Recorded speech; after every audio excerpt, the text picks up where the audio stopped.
এখন খুব গরম পড়েছে, এই গরমে কি কৃমির ওষুধ খাওয়ানো যাবে?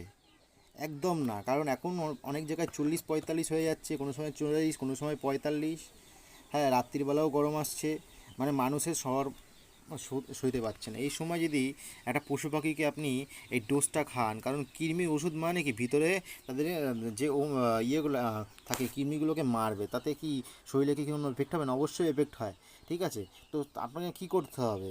ওয়েদার বুঝে আপনাকে কৃমি ওষুধ খাওয়াতে হবে। ওয়েদার বুঝে কেমন? যেমন আপনি যেদিনকে বৃষ্টি হবে তার পরের দিন আপনি ওষুধটা খাইয়ে দিতে পারেন। কারণ আর যদি কোনো সময় ঠান্ডা ওয়েদার রয়েছে, বৃষ্টি না হোক ঠান্ডা রয়েছে, তখন আপনি ওষুধটা খাওয়াতে পারেন। কিন্তু অবশ্যই এটা নিয়ম মেনে চলবেন, যখন আপনার গরম থাকবে তখন এই কৃমি ওষুধ খাওয়ানো যাবে না।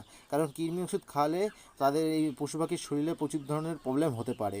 ঠিক আছে, তো সেইগুলো অবশ্যই মেনটেন করবেন, তাহলে দেখবেন আপনার মুরগি সুস্থ থাকবে, সঠিক প্রোডাকশান দেবে, আপনি যেটা চাইছেন সেটা কাঙ্ক্ষিত আশা আপনার পূরণ হবে।